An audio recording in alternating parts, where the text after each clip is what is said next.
నమస్తే అండి మీడియా మిత్రులందరికీ. నా పేరు మాధవ.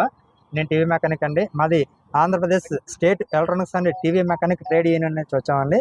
మాది విశాఖ జిల్లా. మాకు కొన్ని ప్రాబ్లమ్స్ ఉన్నాయి. ఆ విధంగా మేము కలెక్టర్ గారికి అర్జీని పెట్టుకోవడానికి వచ్చామండి. మెమోరాండం కూడా అందజేసి వచ్చాము. అయితే మాకు ఈ వృత్తిపరంగా ఈ ఎల్సిడి ఎల్ఈడి కొత్త టెక్నాలజీ వచ్చేటప్పటికి మేము వెనకబడి బతకడానికి కష్టంగా అవుతుంది.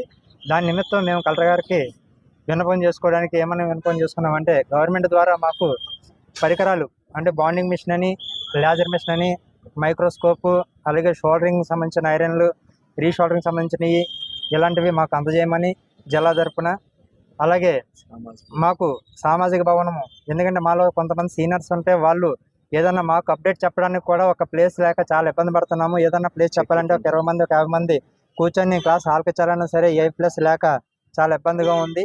ఏదన్నా తీసుకోవాలన్నా అద్దె కట్టలేని పరిస్థితి మావి. అందుకని మాకు ఒక భవనం ఏర్పాటు చేయమని, అలాగే మాకు పరికరాలు కూడా అందజేయమని కోరడం అయినది. అలాగే మాకు కొంతమందికి అద్దెలు కట్టుకోలేని పరిస్థితిలో ఉన్నాము. షాపులు కానీ, ఇల్లు కానీ, అలాగే ఎక్కడైనా సరే మాకు గవర్నమెంట్ ద్వారా తక్కువ అద్దెలకి షాపులు ఏదన్నా ఇప్పించవలసిందిగా కూడా కోరడం అయింది కలెక్టర్ గారిని.